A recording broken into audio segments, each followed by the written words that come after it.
thank you, Joel and Kate. As I said, my name is Josh Weits. I'm actually the band's manager, so if you guys want to book them for any gigs, please meet me after the presentation. So I'm going to explain to you a little bit about what Rock Rivals is. Rock Rivals is a brawl. Essentially, this type of game is the player controls a character, typically moves left to right along the level, defeating enemies until they get to the end of the level, where they usually have to defeat a boss in order to pass the level. Well, what makes our game stand out from other games in this genre? Well, first off, you can hit things with guitars. And yes, that is as fun as it sounds.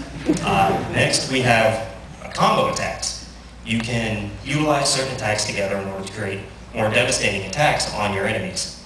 And finally, we have cooperative multiplayer. At any point in the game, you can have a friend come in and join you and help you play the game and finally beat.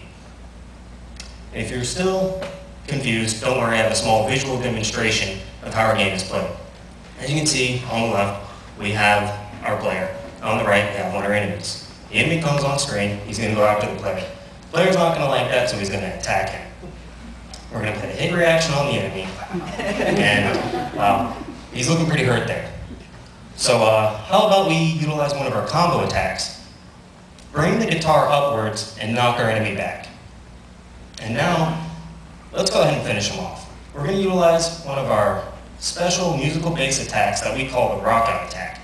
The player's now going to pull out his guitar, and he's going to rock out so hard, he's going to knock the enemy right off the screen.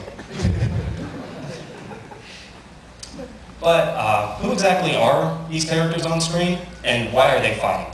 I'm going to go over that right now. As you've already met, Joel, he is the lead guitarist for the band Galar, the most popular death metal band in the world. Unfortunately, though, on the way to their latest concert, Galar's tour bus has been sabotaged by their rival band Ragnarok. And now it's up to Joel to make his way through the city streets in order to get their concert back. Fortunately for him, though, he won't be alone. He'll have his buddy and Galar's bassist, Cade, to help him out. Now, some of the enemies they'll be fighting along the way is...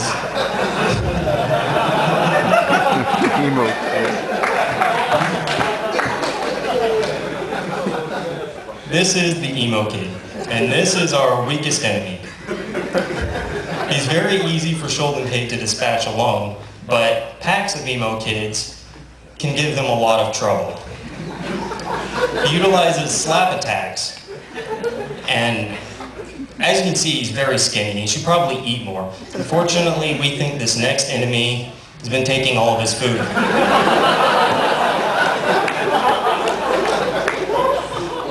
This is the Gothopotamus. She's a much larger, stronger, and tougher enemy than the emo kid. And she's also a huge fan of Ragnarok. She utilizes her ginormous girth in some of her attacks against Joel and Cade. Finally, we have Niklaus.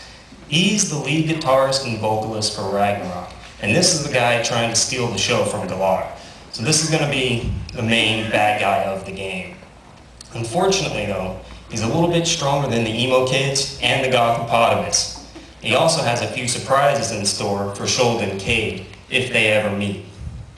And now I'd like to bring out the guy who we couldn't have done this project without him. I can't overstate his usefulness to the team and how much we enjoyed having him on board. I'd like to introduce you to myself.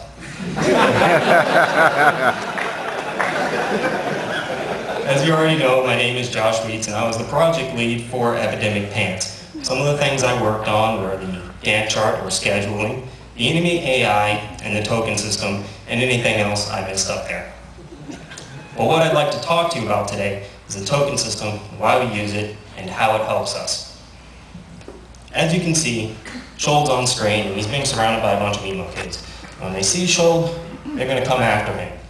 Now this is pretty bad because Joel's being surrounded, he can't really move around, the emo kids are going to keep on attacking him, he's not going to be able to do anything, and the game's going to get too hard and it's going to be boring and no one's going to want to play it. So how do we alleviate this issue?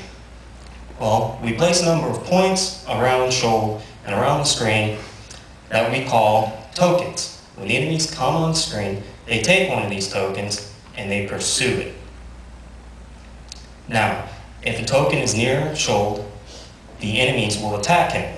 And if not, they'll wait until one of the tokens around Shoal is free, and then they will pursue that token. This allows Shoal to move around and gives him much more freedom. He can choose his fights, and it creates much better gameplay. But how exactly is Shoal going to dispatch these enemies? Well, I'm going to bring out Mike Foley to talk to us about that.